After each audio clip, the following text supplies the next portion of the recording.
Aí, pessoal, está gravando então, bom dia a todos novamente, né? Nós estamos aí fazendo a nossa revisão de prova do dia 29/6/2020. Então, eu vou compartilhar a tela com vocês aqui, do Moodle, e a gente, então, vai abrir questão por questão e comentar também questão por questão.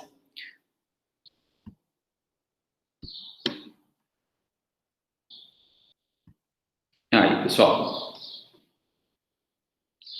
Está compartilhando a tela com vocês, então, né? A tela do Moodle, do Unifunec, no tópico pertinente à nossa prova semestral. E nós vamos abrir aí a prova semestral e tomando cuidado para não aparecer nota de ninguém aqui, tentar resolver questão por questão, visualização prévia aqui. Bom, pessoal, começando aí pela primeira questão. Olha lá. João doou um apartamento para Mário em decorrência dos longos anos de amizade. Em momento posterior, Mário tentou matar João utilizando-se de uma faca. Nessa situação hipotética, o ato de doação. Escolha uma alternativa. Alternativa A, pode ser revogado em decorrência da ingratidão.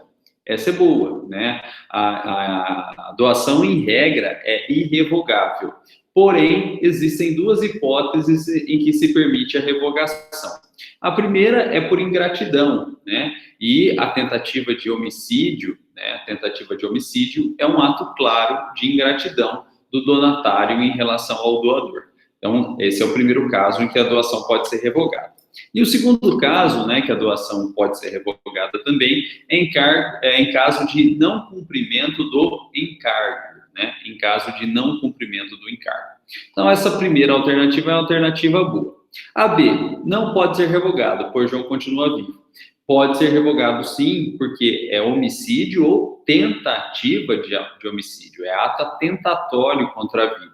Então, não necessariamente consumado, podendo ser também tentado.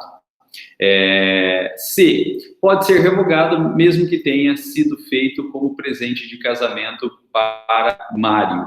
Então, a doação, né, presente de casamento, ela tende a ter uma doação, ela tende a ser uma doação remuneratória, né? Então, tá fora aí. A D, é irrevogável. Não, é revogável em caso de ingratidão.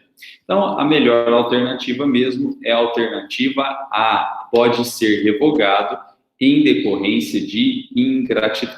E aí a gente utiliza essa questão, então, para relembrar que existem duas formas de revogação. A doação, em regra, é irrevogável, porém poderá ser revogável em caso de ingratidão ou, então, de inexecução do encargo. Essas são as duas formas de revogação de uma doação. Bom, pessoal, alguém tem alguma dúvida? Alguém gostaria de fazer algum comentário a respeito dessa questão, né, por chat ou por microfone? Fiquem à vontade aí, à disposição. Não havendo nenhum comentário, né, a gente vai, então, seguindo para a próxima questão. Mas me interrompam aí a hora que vocês quiserem. Fiquem à vontade. Bom, questão 2, então, pessoal. Olha lá. Questão 2. Ela fala a respeito do comodato. O comodato é empréstimo de bem. Bom, alternativa A. Fungível, a exemplo de dinheiro, aperfeiçoando-se com a tradição, tal como ocorre com o mútuo. Pessoal, o comodato, ele é empréstimo não de bem fungível, como é o dinheiro. O comodato é empréstimo de bem infungível. Então, a alternativa A está fora. A B fala em fungível. A exemplo de obra de arte autografada por seu autor, aperfeiçoando-se com a tradição, diferentemente do que ocorre com o mútuo. De novo, né, tá errada, porque o comodato é bem infungível. A C, infungível, a exemplo do dinheiro. Pessoal, o tá certo que o comodato é empréstimo de bem infungível, só que o dinheiro não é bem infungível, o dinheiro é bem fungível. Isso torna essa alternativa, então, errada, né? A D, bem infungível, a exemplo de obra de arte autografada por seu autor, aperfeiçoando-se com a tradição, tal como ocorre como um mútuo. Perfeito, né? Resposta aí correta, alternativa D. E aí, infungível, exemplo de obra de arte de seu autor, aperfeiçoando-se com acordo de vontades, tal como ocorre com o mútuo. Falso. Pessoal, qual que é a diferença do item ou da alternativa D e do item ou alternativa E? Olha lá, ambos falam que o comodato é empréstimo de bem infungível. Verdade, né? O comodato é sempre bem infungível. E ambos dão exemplos aí de uma obra de arte autografada pelo seu autor. Verdadeiro também. Por quê? Se a obra de arte ela está autografada pelo autor, ela é única, ela não pode ser substituída, tem que ser aquela e só aquela, porque o autógrafo torna ela especial e ainda mais o autógrafo ele pode ser particularizado, pessoalizado, né, personalizado. E com isso, então, né, a obra de arte ela não pode ser substituível. Ela é claramente um bem infungível, né? Lembrem aí que infungível significa insubstituível. E por suas qualidades, né? Mesmo gênero, mesma quantidade. Aí, a obra de arte é claramente insubstituível, claramente infungível. Na parte final, a alternativa D fala o seguinte: aperfeiçoando-se com a tradição, tal como ocorre com o mútuo. Isso é verdade, porque tanto o comodato quanto o mútuo, eles são contratos reais, que se aperfeiçoam, então, com a tradição. Enquanto não tiver havido a tradição, não se tem comodato, não se tem mútuo, né? Se está ainda no campo das promessas de comodato, promessas de mútuo, né?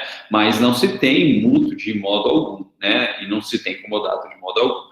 Tanto o comodato quanto o mútuo são contratos reais que se aperfeiçoam com a tradição, né?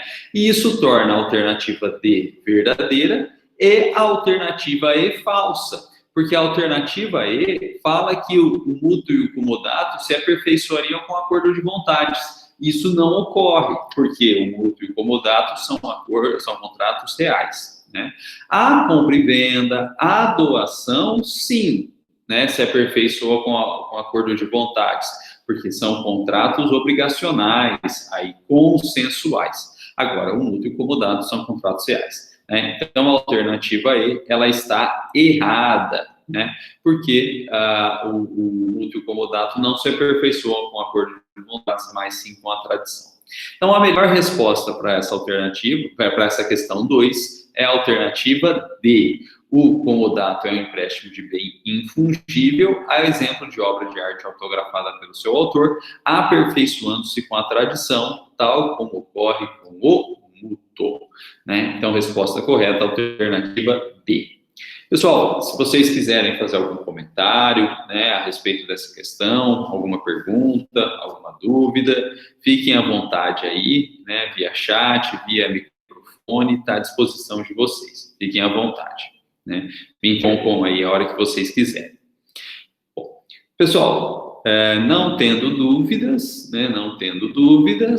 a gente então segue para a próxima questão. Olha lá, pessoal, próxima questão, então,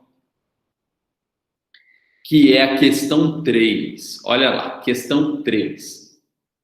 Ela fala o seguinte: doação é o contrato por intermédio do qual alguém, por mera liberalidade, decide privar-se de coisa móvel ou imóvel em favor de outrem. Assinale a alternativa correta no que se refere ao aludido contrato. Pessoal, essa é a definição do próprio artigo de lei, né? Essa é a definição do próprio artigo de lei. A doação é o contrato por intermédio do qual alguém, por mera liberalidade. O que é mera liberalidade? A gente já viu, que é vontade própria, livre escolha e de forma, em regra, gratuita, né? Livre escolha e de forma, em regra, gratuita. Decide privar-se de coisa móvel ou imóvel em favor de outra. Assinar a alternativa correta. Então, alternativa A. Admite a lei a doação verbal, contanto que a integre coisa móvel de pequeno valor. Pessoal, em regra, a doação não admite contrato verbal, porque a gente estudou, né, que a doação, ela funciona, na verdade, de forma diferente da compra e venda, porque a doação, ela é um contrato formal, ela é um contrato solene, de modo que, em regra, a doação, ela exige sempre um instrumento escrito. Porém, existe uma exceção, né? Como toda boa regra, existe uma exceção, que é a doação de coisa móvel de pequeno valor, né, que se aperfeiçoa pela própria tradição, né? A doação de coisa móvel de pequeno valor se aperfeiçoa com a própria tradição. Então, nesse caso, né, coisa móvel de pequeno valor, não há necessidade de instrumento de doação, e a doação, sim, pode ser de forma verbal. Mas isso é uma exceção, né? Todos os mais bens, imóveis, principalmente imóveis de elevado valor, necessitam de instrumento escrito, porque a doação, em regra, ela é formal, ela é solene. Mas, enquanto exceção, essa alternativa A é boa, é boa. Vamos ver as demais aí, né, para ver se realmente essa aqui é a melhor resposta. Item B. A doação de ascendente a descendente daqueles, destes àqueles, e de um irmão para outro, importa em adiantamento de herança. Pessoal, parece que entrou alguém aqui, mas sumiu. Eu ia autorizar a entrada da pessoa, mas eu acho que sumiu. Ele apareceu um pop-up aqui e sumiu, não conseguiu autorizar. Acho que a pessoa não conseguiu entrar, não. Acho que ela acabou entrando e saindo. E não consta mais nada aqui, não. Bom, então vamos lá. Olha lá, item B. A doação de ascendente a descendente destes àqueles e de um irmão para outro importa em adiantamento de herança. Pessoal, a doação de ascendente a descendente realmente importa em adiantamento de herança. Tanto é que os outros pertenços herdeiros, né, e descendentes, eles deverão autorizar, então, a doação de um ascendente, né, dos ascendentes a um descendente. Agora, só essa, né, doação de ascendente para descendente que importa em adiantamento de herança. As demais que constam aí na questão, né, de descendente para ascendente e de irmão para outro, não importa em adiantamento de herança, porque, na verdade, né, há uma questão técnica para isso, né? A gente nem sabe, por exemplo, se vai ter vai ter herança de descendente para ascendente, porque só vai ter de descendente para ascendente se não tiver outros descendentes, se não tiver descendentes, né? A gente nem sabe se vai ter herança entre irmãos, porque só tem herança entre irmãos se não tiver nem descendente nem ascendente. Então, não dá para falar que seria adiantamento de uma herança que a gente nem sabe se vai existir, porque a herança, ela tem uma ordem pré-estabelecida em lei, chama ordem de vocação hereditária, né? Então, além dessa ordem, a gente nem sabe se vai ter herança. Então, não dá para falar que a doação seria, então, adiantamento de herança. Pessoal, e é por isso que essa questão está falsa. Veja só, que a doação de ascendente para descendente importa em adiantamento de herança. Essa parte está correta. Só que essa outra parte aqui, ó, destes àqueles e de irmão para outro, não tem nada de adiantamento de herança. Então, isso aqui, né, o que está selecionado, torna a questão falsa. O item falso. Item C, pessoal. Apenas a ingratidão do donatário é motivo de revogação da doação. Não, né? A gente já viu aí que a ingratidão é uma das hipóteses de revogação da doação, mas não é a única. Porque a inexecução do encargo também é hipótese de revogação da doação.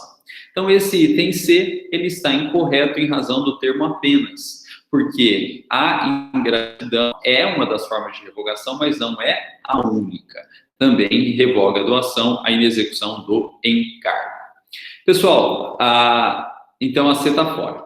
Depois vem o item D e fala assim, que a doação inoficiosa é anulável. Não, pessoal, a doação inoficiosa é nula por expressa disposição de lei, né? A doação inoficiosa é nula por expressa disposição de lei. E o que é a doação inoficiosa? A doação inoficiosa é a doação de mais que 50% do patrimônio, né? E ninguém pode doar mais que 50% do patrimônio, porque pelo menos 50% do patrimônio é reservado aos herdeiros, né? Aos herdeiros. E essa parte, no mínimo 50% da herança reservada aos herdeiros, recebe o nome de legítima.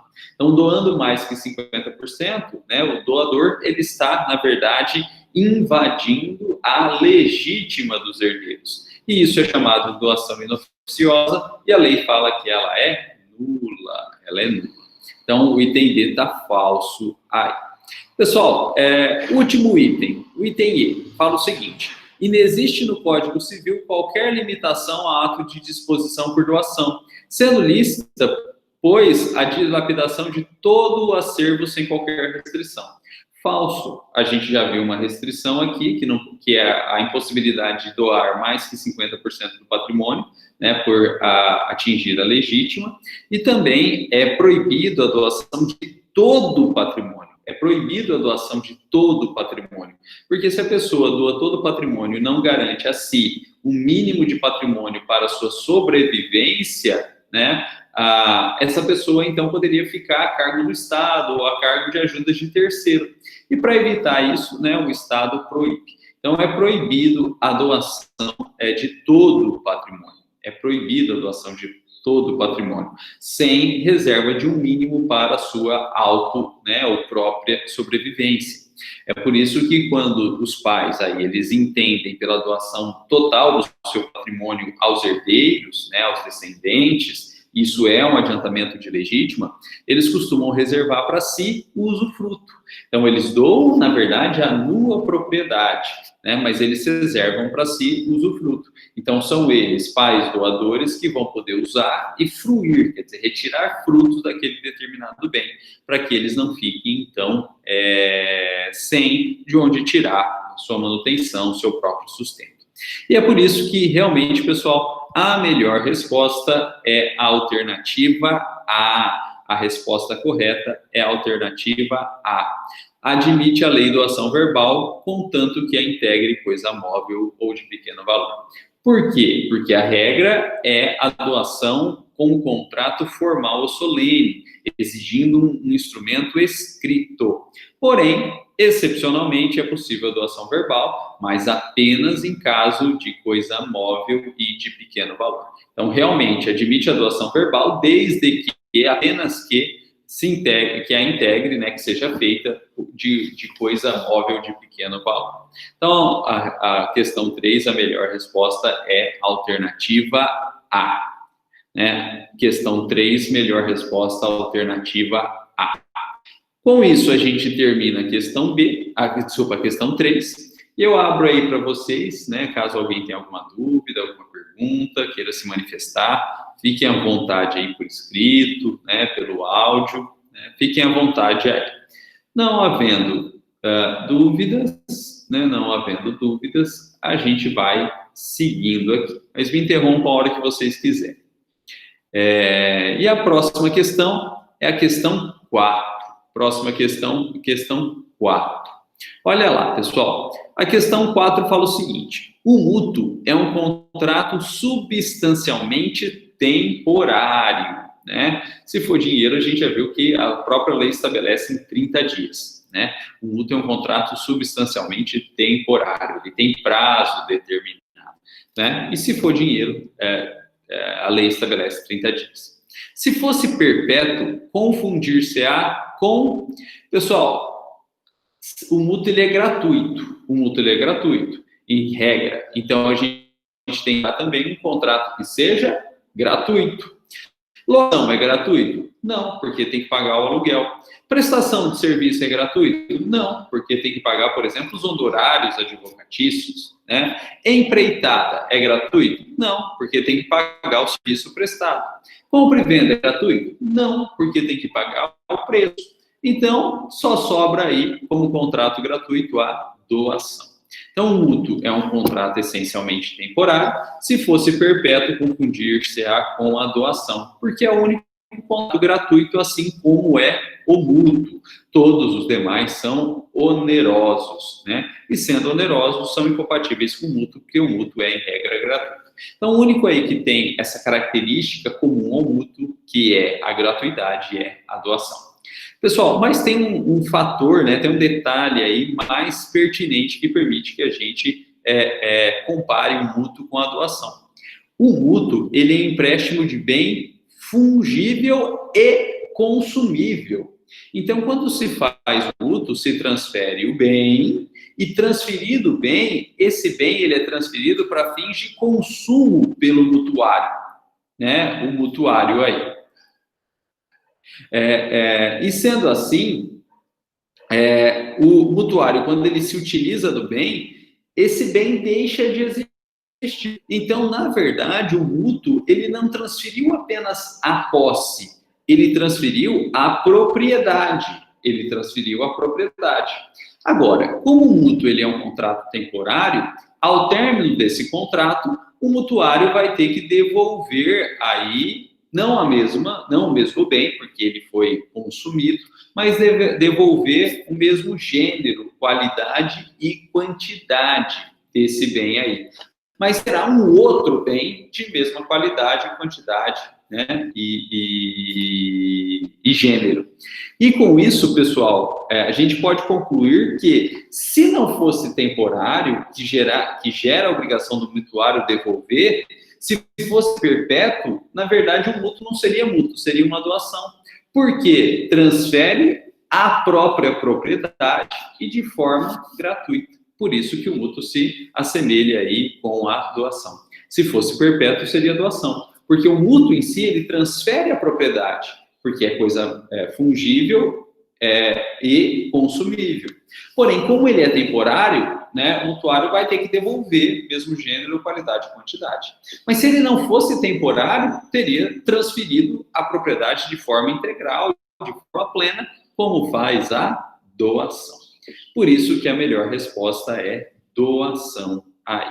Porque é gratuito, assim como o mútuo, e porque o mútuo, por ser empréstimo de coisa fungível e consumível, o mútuo, mais que a posse, ele transfere a própria propriedade daquele bem, porque aquele bem não vai voltar mais, aquele bem vai ser consumido e já era, né? Vai voltar um outro bem no lugar daquele primeiro.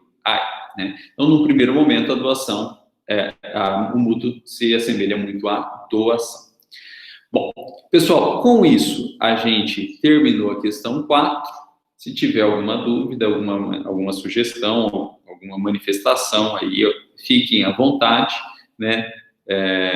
Pelo chat ou pelo áudio, só me chamar. Bom, mas não tendo manifestação aí, a gente vai seguindo um pouquinho para a próxima questão, então, que é a questão 5, Olha lá a questão 5, fala de doação também. A doação de determinado bem a mais de uma pessoa é denominada doação conjuntiva.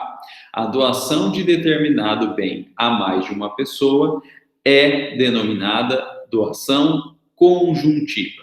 Não é mista, não é híbrida, não é contemplativa, não é híbrida de novo, olha lá, né? Não é conjuntiva.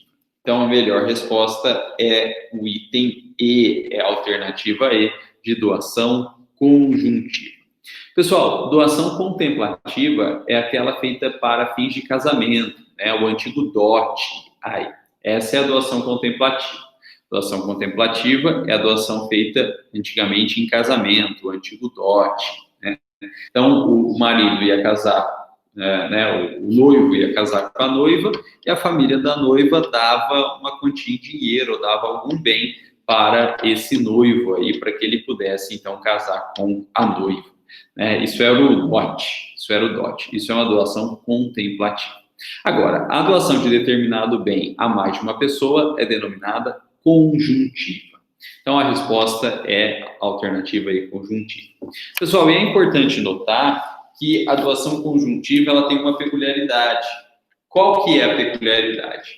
Feita a doação conjuntiva, presume-se que ela é feita em partes iguais, né? Então, se o doador não estipula quanto do bem ele está doando para cada uma das pessoas, presume-se que ela é feita em partes iguais. Então, se o doador faz uma doação para 2 donatários, presume-se que cada um deles tem 50%. Se o doador faz uma doação para 4 donatários, presume-se que cada um deles tem 25%, né? Então, e assim por diante. Então, a doação conjuntiva, né, ela gera a presunção que ela é feita em partes iguais. E se o doador não quiser que seja em partes iguais, ele vai ter que expressar, né, trazer literalmente o percentual de cada um. Então, ele vai ter que colocar lá, faça uma doação para A e B. A em 60% e B em 40%. E assim por diante, né, qual percentual que ele quiser. Mas, se não for para ser em partes iguais, a diferença tem que ser expressa. Se não tiver diferença expressa, presume-se que ela foi feita em partes iguais. Pessoal, e isso acontece porque o contrato de compra e venda, o contrato de doação é um contrato formal, é um contrato solene, que precisa de instrumento. E precisando de instrumento aí, né, os detalhes, né, as peculiaridades, as cláusulas contratuais vão ter que ser expressas nesse próprio instrumento aí. E isso é um exemplo de cláusula que deve ser expressa, né? A quebra da igualdade ou da presunção de igualdade dentro de uma doação conjuntiva aí. Bom, pessoal, então a questão 5, a melhor resposta é a alternativa E, doação conjuntiva. Bom, pessoal, terminamos a questão 5, né? Fica aberta aí para vocês se manifestarem por escrito, pelo chat, pelo áudio. Fiquem à vontade aí. Se não houver manifestação, a gente vai seguindo aí para a próxima questão, mas me interrompam aí a hora que vocês quiserem. Hoje estamos no monopólio. Então tá bom, né? Mas aí a gente vai terminando essas questões e depois a gente abre também ao término de todas elas para quem quiser se manifestar. Fiquem à vontade também. Bom, pessoal, então terminamos a questão e vamos lá para a próxima questão 6. Essa questão é de falso e verdadeiro. Questão 6 é de falso e verdadeiro.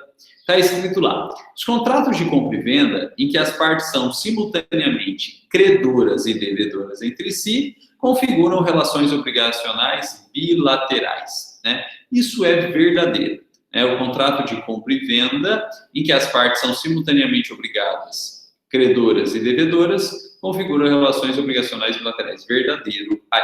Pessoal, o contrato de compra e venda ele é um contrato bilateral, né? Ou até sinalagmático. Né? Contrato de compra e venda é um contrato bilateral sinalagmático, porque ambas as partes têm deveres e obrigações mútuos. Tanto o vendedor tem dever e obrigação, quanto o comprador tem dever e obrigação. Começando aí pelo comprador, porque o comprador é quem deve, primeiro de tudo, pagar o preço. Então, o comprador ele tem a obrigação de pagar o preço. E esse preço, o valor do preço, é entregue ao vendedor. Então, o vendedor tem o direito de receber o preço. E quando o vendedor recebe o preço, ele, vendedor, passa a ter a obrigação de entregar o bem, de transferir a propriedade do bem. Então, o vendedor tem o dever de transferir a propriedade do bem. E o comprador, então, adquire o direito de receber a propriedade desse bem.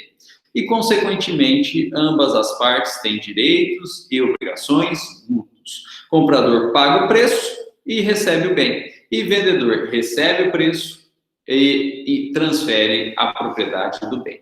Isso é um típico contrato bilateral, ou mais que isso, sinalagmático, porque além de ter essas obrigações, esses deveres e esses direitos mútuos aí, veja só que são deveres e direitos proporcionais, porque o preço é proporcional ao valor do bem, e quanto maior for o valor do bem, maior é o preço, né? Então, a gente tem aí obrigações proporcionais entre as duas partes, e isso é conhecido como obrigações sinalagmáticas, né? Então, um contrato de compra e venda é um contrato bilateral, é um contrato sinalagmático. Então, essa questão aqui, ela é verdadeira. Ela é verdadeira. Pessoal, alguma dúvida, alguma manifestação, fiquem à vontade aí, né? Verdadeiro. Não havendo manifestação, a gente vai seguindo, então, para a próxima questão, que é a questão 7. Questão 7. Olha lá, pessoal, questão 7. A questão 7 também é em relação ao contrato de compra e venda. Então, vamos ver. Em relação à compra e venda, assinale a alternativa correta. Então, a gente vai ter que analisar alternativa por alternativa. Olha lá. A alternativa A. É válido o contrato se for deixado ao arbítrio exclusivo de uma das partes a fixação do preço, desde que as partes sejam maiores e capazes. Pessoal, falso, né? É inválido o contrato se for deixado ao arbítrio exclusivamente de uma das partes a fixação do preço. Não se pode deixar que apenas uma das partes escolha o preço. Por quê? Porque se uma das partes escolher o preço, ela vai escolher da forma que melhor entendê-lo para ela, que melhor beneficiar ela. Se for o comprador, ele vai baixar muito o preço, muito aquém do valor do bem. E se for o vendedor, ele vai subir muito o preço, muito além do valor do próprio bem. E se isso pudesse acontecer, seria uma causa de rompimento da bilateralidade e da do sinalagma, né? Rompimento do sinalagma e da proporcionalidade entre as obrigações e a proporcionalidade do preço ao valor do bem. E nós vimos que isso é incompatível com o contrato de compra e venda, porque, por natureza, o contrato de compra e venda é um contrato bilateral ou sinalagmático. Então, a lei expressamente proíbe que a fixação do preço seja exclusivo de uma das partes, porque se fosse exclusivo de uma das partes, isso romperia a bilateralidade, isso romperia o sinalagma que caracteriza o contrato de compra e venda. Então, é inválido o contrato se o preço for deixado ao arbítrio de uma das partes. Né? Veja só, o que não se pode, né, e o que torna esse item falso aí é o termo exclusivo, né? Claro que as partes, elas escolhem o preço, porque isso é feito de forma negociada entre elas, né? Então, não estou dizendo que as partes não podem escolher o preço, elas podem, né? Mas desde que façam de forma conjunta, de forma negociada. Se o preço for escolhido só por uma delas, né, e puder ser escolhido só por uma delas, isso é inválido, porque isso rompe a bilateralidade, né, e o sinalagma do contrato, né? Então, o que torna esse item falso aí realmente é o termo exclusivo, né? Não pode ser exclusivo das partes. A parte, ela escolhe o preço, mas desde que de forma negociada entre ela e a outra parte aí. Então, a A é falsa, tá fora. A B, quando pura, o contrato respectivo considerar-se-á consumido, obrigatório e perfeito, desde que as partes acordem no objeto e no preço. Pessoal, esse item é verdadeiro, porque a compra e venda, ela é um contrato obrigacional que se aperfeiçoa pelo acordo de vontades. não há necessidade de tradição na compra e venda. A tradição ela é feita em um momento posterior, ela é a execução do contrato. O contrato de compra e venda, né, ele está perfeito e acabado quando se há acordo de vontades sobre os elementos básicos da compra e venda, que é o objeto e o preço. Então, havendo acordo sobre objeto e preço, como o contrato de compra e venda é obrigacional, ele está perfeito e acabado, ainda que não tenha havido a tradição do bem, porque a tradição do bem, que é a transferência da propriedade, ela é sempre feita em um momento posterior. Ela corresponde à execução do contrato de compra e venda. Então, o item B aí, a alternativa B, está correta. Quando pura, o contrato considerar-se a consumado, né, perfeito, acabado, no acordo de vontades, que é um contrato obrigacional. Perfeito, item B correto. Bom, item C agora, pessoal. Uma vez estabelecida,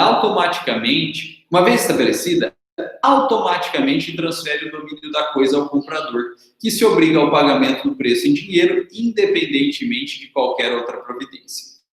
Pessoal, a gente já viu que a compra e venda ela é um contrato obrigacional. Então, ela não transfere automaticamente o domínio, né? O domínio ele é transferido em um momento posterior, né? Posterior aí, né? Então, a compra e venda, uma vez estabelecida, é obrigacional. Ela não está transferindo o domínio. A transferência do domínio é feita em um momento posterior. E essa transferência do domínio vai depender se é coisa móvel ou imóvel. Na coisa móvel, a transferência do domínio é feita pela tradição, ou real, com transferência do próprio bem, ou ficta, com a transferência de uma parte que representa o bem, como é o caso das chaves de um automóvel, né? As chaves de um automóvel. Ou, no caso de imóvel, ela é feita por escritura pública e, mais que isso, por registro da escritura pública. A transferência do domínio de bem imóvel, ela se dá, na verdade, com o registro.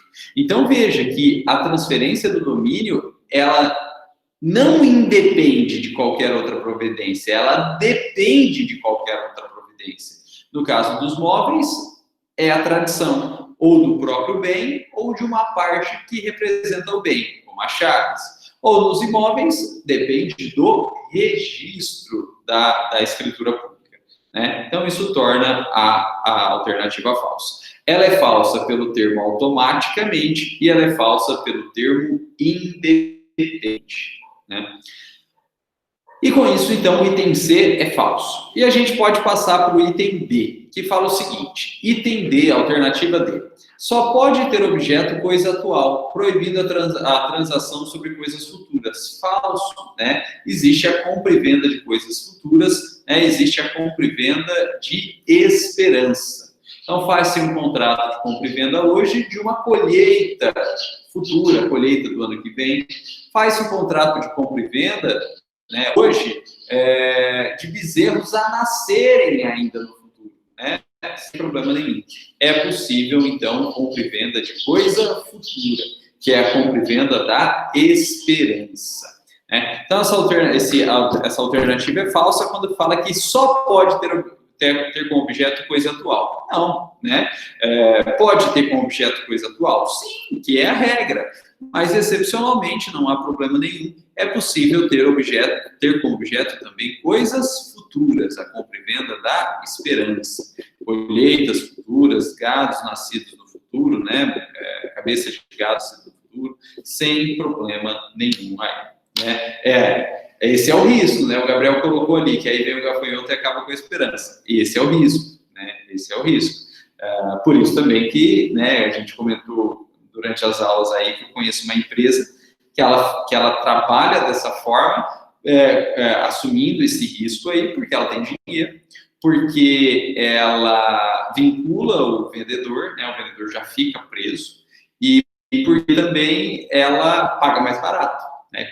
Como tem esse risco aí, não vai ser negociado o preço cheio, né? Vai ser pago aí, né, um preço mais em conta pela própria assunção do risco, né? Então, tem seus riscos, que é inerente, mas tem também as suas vantagens. Agora, pessoal, essa empresa pode fazer isso porque ela tem dinheiro, ela tem como se manter. Uma empresa pequena não teria essa condição, porque se viesse aí uma praga dessa ou qualquer outro caso fortuito, né, e destruísse e ela viesse a perder, se fosse uma empresa menos sólida, ela não teria como recuperar esse prejuízo, né, e teria prejuízos muito grandes e poderia até ser levado à quebra aí, né? Então, é algo que tem que se pensar muito, porque ele traz um risco inerente.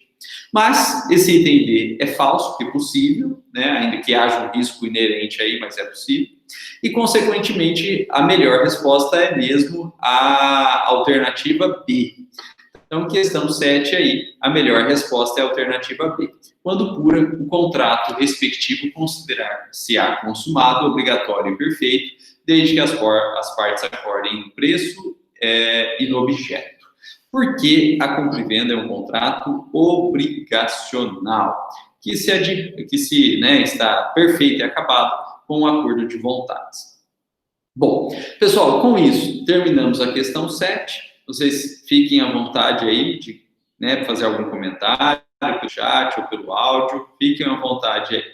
Não havendo comentário, a gente vai seguindo aí para a próxima questão, né? Mas me interrompam aí a hora que vocês quiserem. E a próxima questão é a questão 8, né? Que é uma questão de falso e verdadeiro. Questão 8, questão de falso e verdadeiro.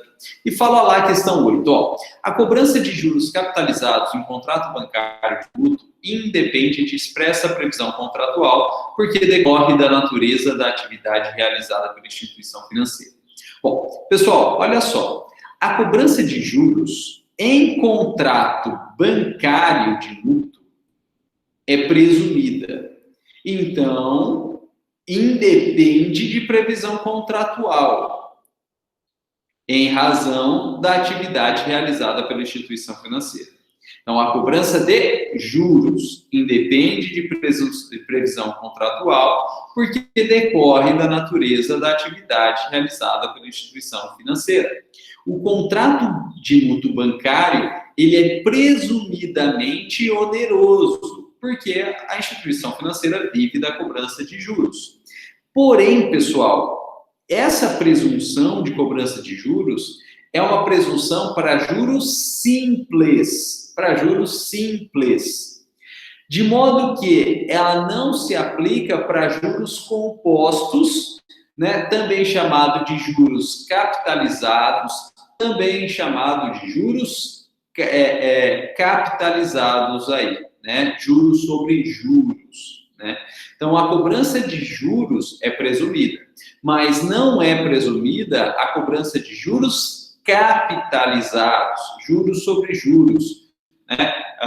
Que é conhecido como prática de anatocismo,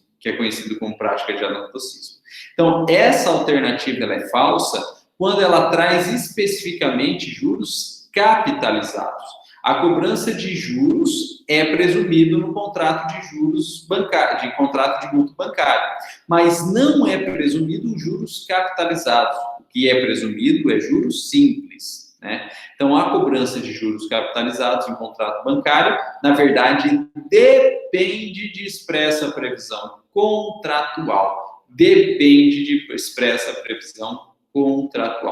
Então, essa alternativa aqui é falsa, né? Contrato bancário, juros simples é presumido, então independe de previsão contratual. Só que juros capitalizados, juros compostos, juros sobre juros, né? O juro ou anatocismo, tudo sinônimo, juros capitalizados, juros compostos, juros sobre juros ou anatocismo, tudo sinônimo, depende de expressa previsão contratual, mesmo em contrato bancário.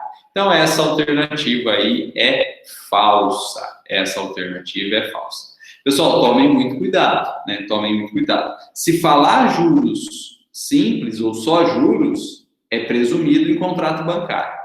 Agora, se falou juros capitalizados, aí não é presumido. Aí depende de expressa previsão contratual. Então, esse item é falso, né? O Gabriel colocou aí, famoso juro composto, né? É sinônimo, né? Então, vamos colocar aqui todos os sinônimos. Olha lá. São sinônimos: juros capitalizados, né? Também juros compostos, também o famoso juros sobre juros, né? Juros sobre juros, e também a prática de anatocismo, também é juros sobre juros aí. São todos sinônimos. Juros capitalizados, juros compostos, juros sobre juros e anatocismo. Eles dependem de expressa previsão contratual, mesmo em contrato bancário. Bom, pessoal, e com isso então, nós analisamos questão por questão da prova. Bom, pessoal, alguém tem alguma dúvida? Alguém tem alguma pergunta sobre essas questões? Alguém não concorda com o gabarito? Alguém acredita que seja outro gabarito? Fiquem à vontade aí para se manifestar. Fiquem à vontade para se manifestar. Qualquer dúvida sobre as questões, sobre o gabarito? Não, o Gabriel não tem? Tá certo, beleza.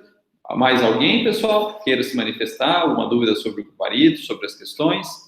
Se não, então, a gente encerra aqui a revisão das questões e eu abro, então, para nota.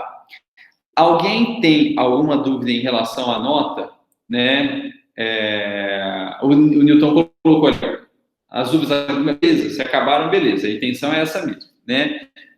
Sanar as dúvidas que tenham ficado nas questões, né? Então, beleza. Pessoal, alguém tem alguma dúvida em relação às notas que foram passadas? Eu errei alguma coisa na nota, eu passei nota abaixo do que devia, porque se eu passei acima, fica quieto, né? Se eu passei acima, fica quieto. Não existe recurso para prejudicar, né? Até tem um adágio latino, né? Que não existe reformatio impejus, não existe recurso para prejudicar. Então, se eu passei nota a mais, fica quieto, né? Não precisa recorrer, aí vai ser prejudicado. Agora, se eu passei nota aquém, né? Aí tem que reclamar para alterar. Alguém tem alguma dúvida em relação à nota? Eu errei na hora de passar nota, alguma coisa? Se não, então vou encerrar aqui a gravação, né? Vou encerrar aqui a gravação, que essa era a nossa intenção na aula de hoje, agradecendo aí a presença de todos, né? E a audiência e a paciência, né? E a gente continua batendo um papo aqui.